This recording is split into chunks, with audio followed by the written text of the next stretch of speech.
How's it going, guys, and welcome back to another Fallout 4 video. And today I thought I'd do a video kind of going over some of the best weapons that you can obtain right now in preparation for the Automatron DLC. As many of you guys may know, there's a whole bunch of legendary weapons to obtain within Fallout 4, from different versions of legendary prefixes, from different types of weapons and stuff like that, and a lot of them just aren't that great, especially for the upcoming Automatron DLC, considering it is a very robot-based DLC, and you are primarily going to be facing off, of course, against robot-type enemies. So I thought I'd cover 4 legendary prefixes to look out for in this video, to of course get you guys prepared for the Automatron DLC in the best way that you can in terms of weapons. So jumping straight into this, the first one we're going to be covering here today is the Troubleshooter's legendary prefix. Now, this is one that I wouldn't usually have on my list, but because it is robot based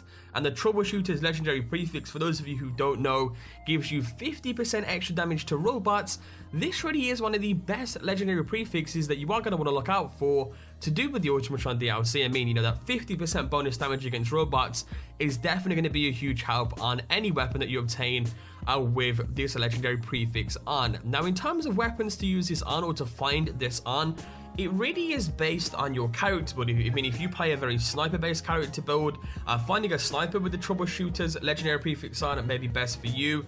Personally, for me, I would go for something like a combat rifle because of the sheer amount of damage a combat rifle can give when fully upgraded, almost making it, you know, like a sniper with the additional fire rate. That's something that I would personally go for, and even for you melee characters, you know, something like General Chow's Revenge, which already comes with the Troubleshooter's legendary prefix, which, by the way, you can obtain General Chow's Revenge over at the Drumlin Diner. I think if you haven't been there before, you will actually come across an altercation where you find the merchant kind of getting attacked by some Wolfgang members. If you go ahead and take those out and talk to the merchant there, she will then be selling you the General Chow's Revenge. So something like any sort of melee weapon with the Troubleshooter's legendary prefix, or just in general something like General Chow's Revenge, once again, may be good for you if you are a melee based character. But either way, Troubleshooter's legendary prefix is definitely one to look out for, and it is definitely up there right now in terms of the best ones for the Automatron DLC. As always, if you don't know how to get legendary weapons like these, I will leave a bunch of links down in the description down below to previous videos I made on that, so you can check that out and, you know, pretty much farm to get weapons like these if you do want to. But moving on, next up we have the Kneecapper legendary effect, and the reason why I'm bringing this into it is because there's a lot of confusion based around this. I did actually make a previous video stating that the Kneecapper legendary effect is single-handedly the most effective legendary effect in the game, period. And in that video, you guys saw a clip where I literally sprayed down 8, or it was probably a bit less than 8 or something like that,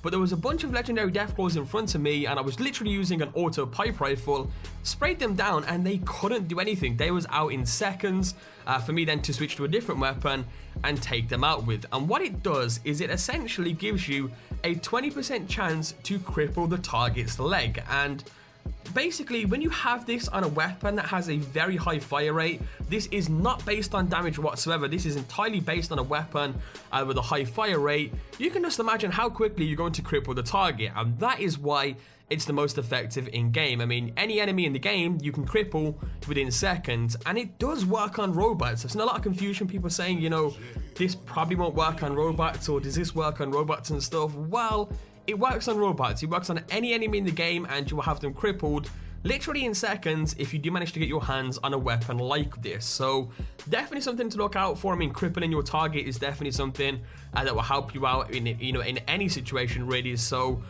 in terms of weapons to get this on, once again, it's not based on damage. So you're looking for a weapon with a high fire rate. Something like an auto pipe rifle is great. That's the one I'm using in the video. The reason why I prefer using this is because it has a very good ammo type. It's a lot easier to obtain from legendary enemies than other weapons, and in general it's just a great choice to have with the Kneecapper effect on it. But once again, any type of weapon with a fast fire rate is what you're looking for in terms of the Kneecapper legendary effect. And moving on, of course, we have the infamous explosive legendaries, single-handedly the most powerful weapons you will find in Fallout 4, especially when on a combat shotgun or a minigun. I mean, these two, you know, I'm pretty sure you guys have seen my previous videos, are just absolutely ridiculous. You will literally destroy any enemy in seconds when using weapons like these. And even against robots, it's going to be great. The explosive legendary effect, of course, adds 15 points of additional explosive damage to your weapons. And with the Demolitions Expert perk fully maxed out, that explosive damage does a lot more damage. So in general, I mean, you can see about the gameplay in the background, any sort of explosive weapon just destroys anything. So if you can get your hands on explosive weapons, you are in for a treat. I mean, they are a little bit overkill, but definitely one of the best legendary effects that you will find in game. Now, a very good farming location, especially early game, to find explosive weapons from is over in Concord. You can actually find, I did actually have a complete video on this if you guys do want to check that out.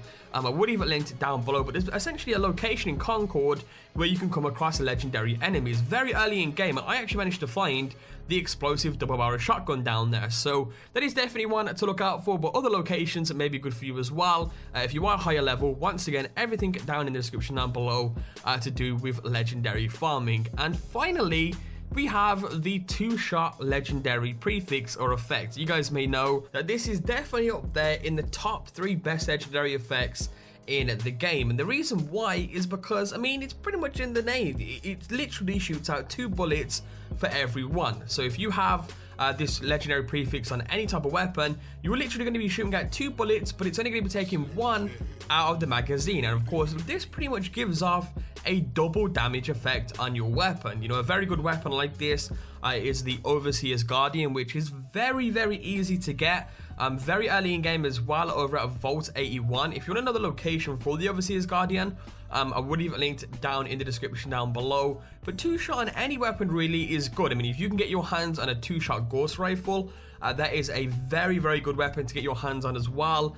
But in general, 2-shot is very, very good. Definitely up there with the best weapons in the game, and definitely another legendary prefix that you do want to look out for or maybe obtain for the upcoming Automatron DLC. And that, my friends, is the end of the video. You know, using these or trying to obtain these right now before the Automatron DLC comes out in any weapon variant that you can is definitely going to come in handy and help you guys out when the DLC does eventually drop. And that was the whole purpose. I just wanted to kind of share with you guys today and kind of showcase some of the things that you do want to look out for in terms of weapons. But anyway, as always, if you did enjoy this video today, be sure to let me know by leaving a like down below. Your support, of course, is always greatly appreciated on the channel.